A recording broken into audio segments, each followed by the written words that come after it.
All right, this is One Last Midnight. Welcome back to another episode of Valheim. Today, I'm gonna just tell you why I think Valheim is so good. And this video is gonna be highly subjective because mainly it's my opinion, and I know everybody has varying opinions. But for me, this game just has a really great balance to it. The survival aspects can't be called difficult. If they could be called anything, I would call them challenging. The game is not so hard that you're having to worry about dying left and right from so many creatures. Yes, in the beginning it's challenging, right? Each area has its own challenge, but once you get to the point of building up your armor, building up your skills for that area, then that new area becomes easier. There's a lot of people playing, hardcore Iron Man challenges in the game where if you die once, that's it, the game's over. And there's many people that have completed the game without dying even one time. Now that's a part to learning, how the game works and how to dodge and how to block. But then also the fact that this game is not throwing so many creatures at you that it's impossible to beat. Yes, there's a way to make it more difficult. There is a mod out there that will allow you to change all aspects of the creatures in the game, their difficulty level, how much health points they have, so on and so forth. So if you want a more challenging game, you can definitely set it up to be very, very hard by installing a mod. But overall, even including the bosses, I would rate this game as just a challenging game, not an extremely difficult one, which makes it really appealing to people who are not into that hardcore, battling or attacking in defense, that type of thing. Outside from the creatures, the survival aspect really is just food. You can always run around without eating. You don't have to eat in this game. You can just run around with your 25 health and your low stamina, and that's all you have. But since you don't die from not eating and not drinking, that whole survival mechanic of death if you're not taking care of yourself has gone away, which makes this like a really relaxing game when it comes to being in a safe area because you don't have to worry about eating. All you can just do is, do whatever it is you're doing right there, mining, chopping trees, building, whatever. Now, the graphics right out of the box are not that all appealing, but there are mods in there to add new textures. I'm running Badger's 2K textures, so my, trees and my ground and my rocks, they all look fantastic. You don't have to go with the vanilla version of the graphics in the game. You can easily change them. And for the people that say it kills your frame rate, I truly did not see any kind of decrease in my frame rate. I actually saw a slight increase in my frame rate, which leads me to believe that there are some textures in there that are not highly optimized at this particular point in time.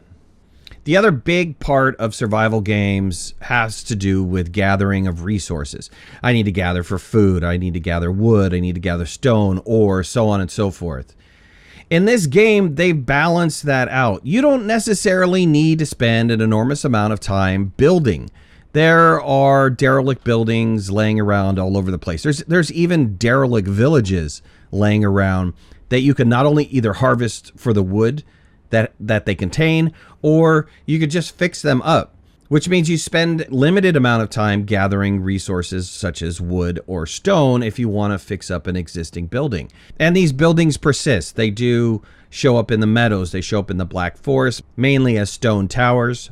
In the swamps, there are sometimes a derelict building in there that you can utilize. In the trees, in the mountains, there's cabins, and there's also towers that you can use. And on the plains, even after you clear out a fueling base, you can use their buildings as well. The biggest complaint that people have in this game is mining and the challenges that they have with mining in the game. And to be honest with you, you do not need to mine that much. If you're playing as a single player, you don't have to have your armor upgraded to the highest level before you progress into the next area. I was able to progress into the swamps in my troll armor, which, covers the first, the second, and the third areas. It's only when you start getting into the mountains and into the plains that you really need to start thinking about upgrading your armor. And at that point in time, it's really not too difficult to get the resources that you need for your armor. Of course, the other thing that you need those mining resources for, iron and copper, bronze, tin, is to be able to upgrade any of your workstations. So it does take time. But you can use the environment by finding a troll that holds a log and having him take swings at you when you're around either trees or around ore, so that he breaks that up for you. So it's possible to make it extremely efficient in the game and not have to worry about mining so many excessive resources. This is another reason why I say the game is incredibly balanced, because you don't have to spend time where you don't want to spend time. For me, this game is almost like an RPG. It comes really close to being an RPG. Yeah, there's no story yet, but you know, having to work through your skills to get your skills up, and when you die, you lose some of those skills. So that skill management is there. You know, there aren't any really cool armor set, like magical armor sets. There are some that have some sort of glow effects to them, like the Draugr bow and the porcupine. But I have a feeling there's a lot of room out there for some of those really cool items to make it even feel more of an RPG-like game. And of course, there's always mods. There's a ton of mods out there that add in magic, that add in new magical weapons, that add in more skills. The modding community has been extremely hot for this game, and there are thousands of mods out there, and they're growing daily. With that said, the game is in early access. There's a lot of room for growth. I have no idea when they're going to finish the game. Chances are, like most early access games, it's going to remain in early access for another year, possibly 2, before it's absolutely complete. And who knows what the completed state is going to look like. But currently, right now, this game, in my humble opinion, is absolutely awesome. The other aspect that I absolutely love about the game, aside from the adventure and the exploring side of it and the battling portions of it, is the building aspects of this game.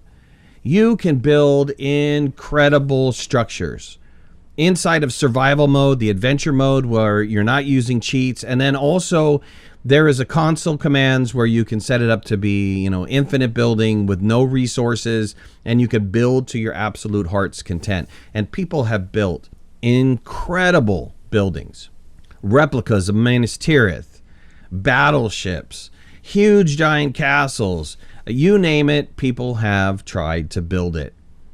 For me, at least, I really enjoy being creative. So I finished the game. I'm working on my, I think, 3rd playthrough now.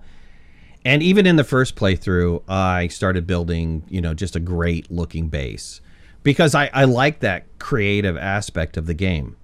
And I think, I honestly think, just by the sheer number of videos and pictures out there of people's buildings or bridges or whatever they've built, that this really, this feature of building really resonates with the Valheim community. Yeah, the adventuring is fun. The battling the bosses is fun. Going out exploring, fun, super fun. Sailing in the ship, super fun. But I think ultimately, at least for me, building is a huge aspect for the appeal for me about Valheim.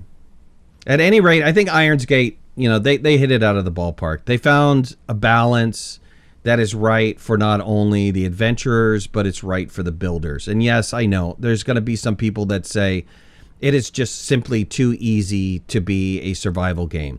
There's a solution for that. There's a mod for you to install that increases the difficulty of the game. So that's not, to me, that's not an issue.